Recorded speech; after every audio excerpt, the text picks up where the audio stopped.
আসসালামু আলাইকুম। আজকের ভিডিওতে আমরা দেখব কিভাবে স্টাটা ব্যবহার করে রিসার্চের জন্য মাল্টিকলিনারিটি টেস্ট করতে হয় এবং রেজাল্ট ইন্টারপ্রেট করতে হয়। তবে এই ভিডিও দেখার আগে যদি আমাদের স্টাটা সিরিজের আগের ভিডিওগুলো আপনি দেখে না থাকেন তাহলে সেগুলো দেখে নেবেন। আশা করি সেটা আপনার জন্য ভালো হবে I think.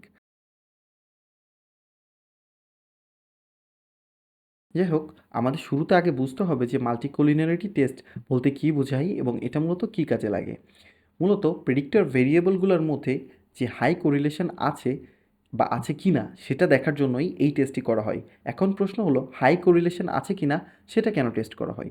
Regression এস্টিমেটের reliability and স্টেবিলিটিতে effect ফেলে কিনা সেটা দেখার জন্যই মূলত এই টেস্টটা করা হয়। এখন আপনি আমাকে বকা দিতে পারেন যে রিগ্রেশন এস্টিমেট আবার কোথা থেকে আসলো? বিষয়টা এসেছে রিগ্রেশন অ্যানালাইসিস থেকে। রিগ্রেশন অ্যানালাইসিস কি সেটা হয়তোবা আপনারা মোটামুটি বুঝেন। সংক্ষেপে যদি বলি, একটি ডিপেন্ডেন্ট ভ্যারিয়েবল এবং এক বা একাধিক ইন্ডিপেন্ডেন্ট ভ্যারিয়েবলের মধ্যকার যে রিলেশনশিপ খুঁজে বের করা হয় সেটার জন্যই মূলত রিগ্রেশন অ্যানালাইসিস করা হয়ে থাকে। আর রিগ্রেশন এস্টিমেট যেটা করে এই রিলেশনের কোএফিসিয়েন্টকে কোয়ান্টিফাই করে এবং এই জন্যই মাল্টিকলিনারিটি নির্ণয়ের জন্য আমাদের আগে রিগ্রেশন টেস্ট করতে হয়।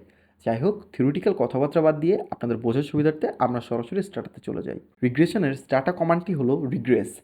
এখন আমাদের রিসার্চের জন্য যে কয়টা ডিপেন্ডেন্ট ভ্যারিয়েবল থাকবে বা পারফরমেন্স ইন্ডিকেটর থাকবে সেগুলোর প্রত্যেকটার জন্য রিগ্রেশন অ্যানালাইসিস করতে হবে। উদাহরণস্বরূপ আমাদের রিসার্চের জন্য একটা ডিপেন্ডেন্ট ভ্যারিয়েবল ছিল আরওএ অথবা রিটার্ন অন অ্যাসেট। এখন আমাদেরকে লিখতে হবে রিগ্রেস আরওএ এবং এরপরে আমাদের অন্যান্য যত ভ্যারিয়েবল ছিল ডিপেন্ডেন্ট ভ্যারিয়েবল বাদে, যেমন আপনার ম্যাক্রো ইকোনমিক ভ্যারিয়েবল থাকতে পারে, আপনার ইন্ডিপেন্ডেন্ট ভ্যারিয়েবল থাকতে পারে, সবগুলো এখানে লিখে দিব। এখানে আমরা শুধুমাত্র আরওই একটা ডিপেন্ডেন্ট ভ্যারিয়েবল থাকবে। আরও একবার বলে দিচ্ছি, এখানে কিন্তু শুধুমাত্র একটা ডিপেন্ডেন্ট ভ্যারিয়েবল থাকবে। সেমভাবে পরবর্তী ভ্যারিয়েবল, যেমন আমাদের আরেকটি ডিপেন্ডেন্ট ভ্যারিয়েবল ছিল আরওই এবং এর জন্য সেমভাবে আমাদের কমান্ড দিতে হবে আরওই রিগ্রেস আরওই। দেন আমাদের যতগুলো বাকি যে ভ্যারিয়েবলগুলো আছে সেগুলো আমরা সব সিরিয়ালি লিখে দেন রিগ্রেশন বের করে ফেলবো। এখন সবগুলো রিগ্রেশনের রেজাল্ট পেয়ে যাওয়ার পর আমাদের সিম্পলি কমান্ড বারে লিখতে হবে ভিআইএফ। শুধুমাত্র স্মল লেটারে ভিআইএফ লিখে এন্টার দিলে আমাদের রেজাল্ট চলে আসবে। এটাই আমাদের মাল্টিকলিনারিটি টেস্ট রেজাল্ট।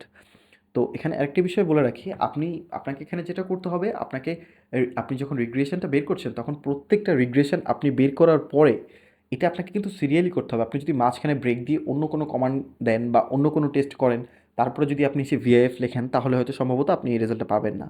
আপনাকে যেটা করতে হবে, সিরিয়ালি প্রথমে ধরেন আপনার একটা ভ্যারিয়েবলের জন্য আপনি রিগ্রেশন বের করলেন, তারপর আরেকটা বের করলেন, এভাবে আপনার যতগুলো আছে সবগুলো আপনি রিগ্রেশন বের করবেন। দেন তার পরপরই এসে আপনি জাস্ট কমন বারে লিখবেন ভিআইএফ। ঠিক আছে? এটি লিখে এন্টার দিয়ে দিবেন। দেন আমরা যেটা পেয়ে যাবো এটা হচ্ছে আমাদের মাল্টিকলিনারিটি রেজাল্ট। কিন্তু আমাদের এখানে একটা ক্যাচ আছে। সেটা হলো এখানে একটা থ্রেশহোল্ড আছে। আমাদের ডেটাগুলা এবং মাল্টিকলিনারিটি এর রেজাল্ট তখনই ভ্যালিড হবে যখন প্রতিটি ইন্ডিপেন্ডেন্ট ভ্যারিয়েবলের ভিআইএফ হবে 5-এর নিচে এবং মিন ভিআইএফও হবে 5-এর নিচে। এই দুইটা ক্রাইটেরিয়া যদি ফুলফিল না হয় সেক্ষেত্রে মাল্টিকলিনারিটি রেজাল্ট নেগেটিভ এবং সেক্ষেত্রে আমাদের ডেটায় সমস্যা আছে, যেটা কাজ করার উপযোগী না বা রিলায়েবল না। তো বাই চান্স যদি আপনার রেজাল্ট 5-এর নিচে আসে তখন আপনি কী করবেন? প্রথম কাজ, আপনাকে যেটা করতে হবে আপনার ডেটা রিচেক করতে হবে যে আপনার ডেটা ঠিকঠাক আছে কি না। যদি না থাকে সেটা ঠিক করতে হবে, কারণ ডেটা ঠিক না থাকলে পরবর্তী কোথাও যেয়ে আপনার আর হিসাব মিলবে না। আহ, যদি ডেটাতে কোনো ভুল না পান তাহলে চেষ্টা করবেন নতুন করে ডেটা অ্যাড করার। এটাতেও যদি না করতে চান তাহলে হাইলি কোরিলেটেড যে ভ্যারিয়েবলগুলো আছে সেটা মার্জ করে একটা সিঙ্গেল ভ্যারিয়েবল বা একটা কম্পোজিট স্কোর তৈরি করে নিতে পারেন। অন্যথায় মডেলের পারফরমেন্স ইভালুয়েট করে দেখতে পারেন যে আসলে এখানে হাই ভিআইএফ এর কোনো প্রভাব মডেলের প্রিডিক্টিভ পাওয়ার বা ইন্টারপ্রিটেশনে পড়ে নাকি। আর সবশেষে যদি কোনো কিছুতে না যেতে পারেন বা যেতে না চান তাহলে হাইলি কোরিলেটেড ভ্যারিয়েবলটাকে আপনি রিমুভ করে দিতে পারেন, যেটা হচ্ছে সবথেকে সহজ সমাধান। বাট এটার মাধ্যমে কিন্তু আপনার ওই যে স্ট্যাটিস্টিক্যাল রেজাল্টটা মানে আর কি লেস রিলায়েবল হয়ে যাচ্ছে, রাইট? যেহেতু আপনি একটা বাদ দিয়ে দিচ্ছেন, একটা ড্রপ করে দিচ্ছেন একটা ভ্যারিয়েবল। তো আপনি যদি এ পথে যান সেক্ষেত্রে আপনাকে যেটা করতে হবে, প্রথমে যে ভ্যারিয়েবলটা সবথেকে বেশি কোরিলেশন শো করবে সেটা রিমুভ করবেন। উদাহরণস্বরূপ এটি দেখুন, এখানে আমাদের ভিআইএফ কত বেশি দেখাচ্ছে। এখন আমি চাচ্ছি সবথেকে বেশি কোরিলেশন যেটা দেখাচ্ছে সেটাকে রিমুভ করব। তাহলে আমাকে পুনরায় এই ভ্যারিয়েবলটা বাদ দিয়ে রিগ্রেশন করতে হবে প্রতিটা ডিপেন্ডেন্ট ভ্যারিয়েবলের জন্য, রাইট? আমি যে একটু আগে যে রিগ্রেশন করে আসছি আমার এখন সবগুলো বাদ দিয়ে দিতে হবে।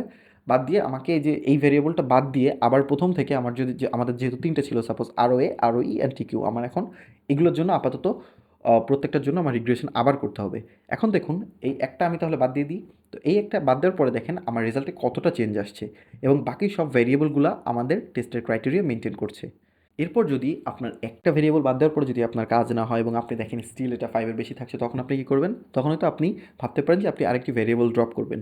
কিন্তু ভেরিয়েবল ড্রপ করা কিন্তু কোনো সলিউশন না। তো সেক্ষেত্রে আপনাকে যেটা করতে হবে, আপনার ডেটা রিচেক করতে হবে এবং অবশ্যই যে আসলে আপনার আশেপাশে যদি কেউ স্ট্যাটিস্টিক্যাল আর কি ভালো যার জানাশোনা আছে তার কাছ থেকে আপনার হেল্প নিতে হবে। কজ ডাটা বা একটা ভেরিয়েবল লিভ করা এটা কোনো সলিউশন না। হয়তোবা আপনার ডেটায় অ্যাকচুয়ালি কোনো সমস্যা আছে। যাই হোক, তো আপনার যদি এই ক্রাইটেরিয়া ফুলফিল হয় এবং ভিএএফ এর ভ্যালু এই নির্দিষ্ট ওই থ্রেশহোল্ডের নিচে থাকে, সেক্ষেত্রে আমরা এটা আর কি আমাদের আমাদের জাস্টিফাই হয় যে এই ডেটাগুলা আমরা এখন পরবর্তীতে অন্য স্ট্যাটিস্টিক্যালের টেস্টের জন্য ব্যবহার করতে পারবো এবং আমাদের ডেটা মোটামুটি রিলায়েবল আছে। তো যাই হোক, আজ এ পর্যন্তই। দেখা হবে পরবর্তী ভিডিওতে ইনশাল্লাহ।